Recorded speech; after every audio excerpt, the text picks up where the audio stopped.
Praise God and welcome to the study session today. And my focus today is on Matthew chapter 2, which describes the infancy of Jesus. And so let's get started. From verses 1, I'll read quickly through the chapter. Now, after Jesus was born in Bethlehem of Judea in the days of Herod the king, behold, wise men from the east came to Jerusalem, saying, Where is he who has been born King of Jews? For we have seen his star in the east and have come to worship him. When Herod the king heard this, he was troubled, and all Jerusalem with him. And when he had gathered all the chief priests and scribes of the people together, he inquired of them where the Christ was to be born. So they said to him, In Bethlehem of Judea, for thus it is written by the prophet, But you, Bethlehem, in the land of Judah, are not the least among the rulers of Judah, for out of you shall come a ruler who will shepherd the people of Israel. Then Herod, when he had secretly called the wise men, determined from them what time the star appeared, and he sent them to Bethlehem and said, Go and search carefully for the young child, and when you have found him, bring back word to me that I may come and worship him also. When they heard the king, they departed, and behold, the star which they had seen in the east went before them, till it came and stood over where the young child was. When they saw the star, they rejoiced with exceedingly great joy. And when they had come into the house, they saw the young child with Mary, his mother, and fell down and worshipped him. And when they had opened their treasures, they presented gifts to him, gold, frankincense, and myrrh. Then, being divinely warned in a dream that they should not return to Herod, they departed for their own country another way. Then, verse 13, Now when they had departed, behold, an angel of the Lord appeared to Joseph in a dream, saying, Arise, take the young child and his mother, flee to Egypt, and stay there until I bring you word. For Herod will seek the young child and destroy him. When he arose, he took the young child and his mother by night and departed for Egypt, and was there until the death of Herod, that it might be fulfilled which was spoken by the Lord through the prophet, saying, Out of Egypt I called my son.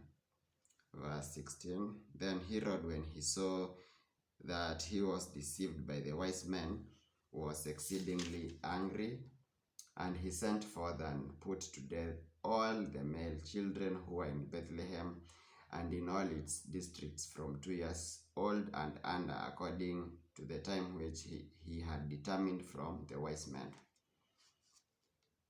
Then was fulfilled what was spoken by Jeremiah the prophet, saying, A voice was heard in Ramah, lamentation, weeping, and great mourning. Rachel weeping for her children, refusing to be comforted, because they are no more. Then verse 19, Now when Herod was dead, behold, an angel of the Lord appeared in a dream to Joseph in Egypt, saying, Arise, take the young child and his mother, and go to the land of Israel, for there who sought the young child's life are dead. Then he arose, took the young child and his mother, and came into the land of Israel. But when he heard that Archelaus was reigning over Judea instead of his father Herod, he was afraid to go there, and being warned by God in a dream, he turned aside into the region of Galilee, and he came and dwelt in a city called Nazareth, that it might be fulfilled which was spoken by the prophets, he shall be called a Nazarene. So in this study session, chapter 2 addresses the infancy of Jesus, since the conception and birth that was foretold by the angel in chapter 1, the message that was brought to Joseph in chapter 1 verses 20, and now in chapter 2 we have wise men coming from the east seeking to come and pay honor to the King of the Jews. And as obviously as anyone else would have done, a king would be born in a lineage of royal family, and so they headed straight to Herod, to King Herod in verse 3 and in verse 2 and in verse 3. Herod the king and and and all Jerusalem were troubled, because this was like a revolution to them, a new king who is coming to overthrow the rule of Herod. And the king Herod inquired from the chief priests and scribes, and it was clear to them that this child was to be born in Bethlehem. And so he sent them to Bethlehem in verse 8 and tells them that when they find the child, they should bring a word to him so that he may go and worship him also. We have to note that in verses 2, these wise men were looking for the young king so that they may worship him. That has to be clear as we go through this. And so in verse 9, we see God's providence as he leads the wise men to where the child was born, and he was guiding them through a star. And in verse 10, when they saw the star, they rejoiced with exceedingly great joy. And we see that this star led them in verse 11, and when they had come into the house, they saw the young child with Mary his mother and fell down and worshipped him. So they paid homage and honor to the young king and presented him gifts as they honored him from their treasures. Again, in verse 12, we see God again warning these men. Then being divinely warned in a dream that they should not return to Herod, they departed to their own country another way. So God again warns them not to go back to Herod, not to take the word back to Herod. Then in verse 13, we see an angel of the Lord warning Joseph to flee to Egypt with his young family to protect Jesus from the massacre that Herod would carry out. And this again was a fulfillment of the scriptures in the Old Testament by the prophets. And this was quoted, "Out of Egypt I called my son." And you see, as we go through again this chapter, we see how oftenly the Old Testament prophecies are fulfilled by God as things turn out in the young life of Jesus. And in verse 16, then Herod, when he saw that he was deceived by the wise men, was exceedingly angry. And you see, here is the work of flesh on display. He was angry because his plan had failed. And so he orders that children who were 2 years and young and under that to be killed, and he hoped to massacre Jesus among these under 2 kids. And so again, we see that God had protected Jesus by sending Joseph in a dream to go and find refuge in the land of Egypt.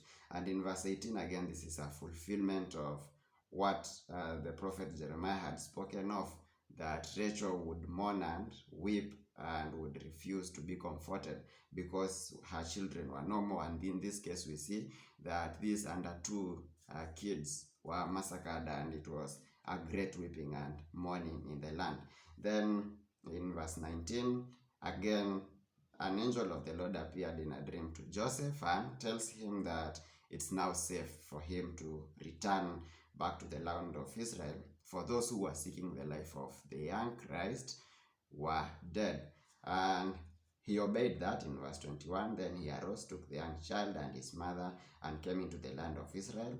But in verse 22, when he heard that Archelaus was reigning over Judea instead of his father Herod, he was afraid to go there, and being warned by God in a dream, he turned aside into the region of Galilee.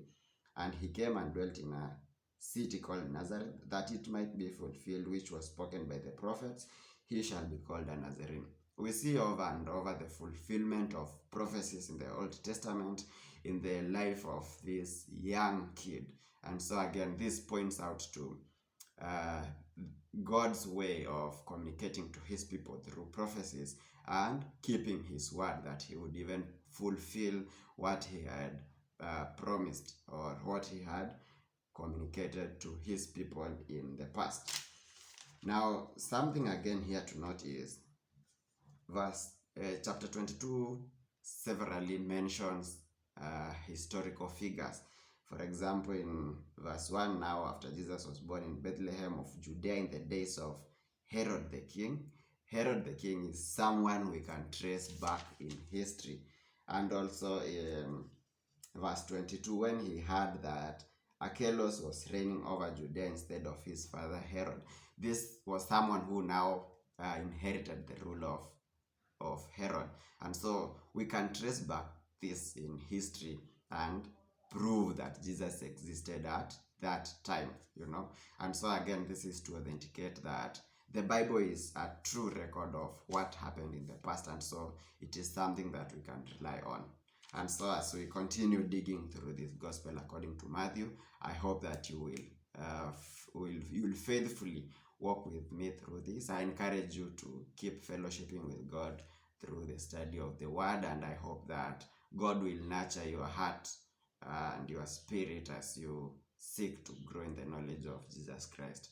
Thank you for coming with me to this very end. If you find this resourceful, kindly share it with your friends and family. And if you haven't subscribed, please subscribe to this channel to keep receiving timely notification.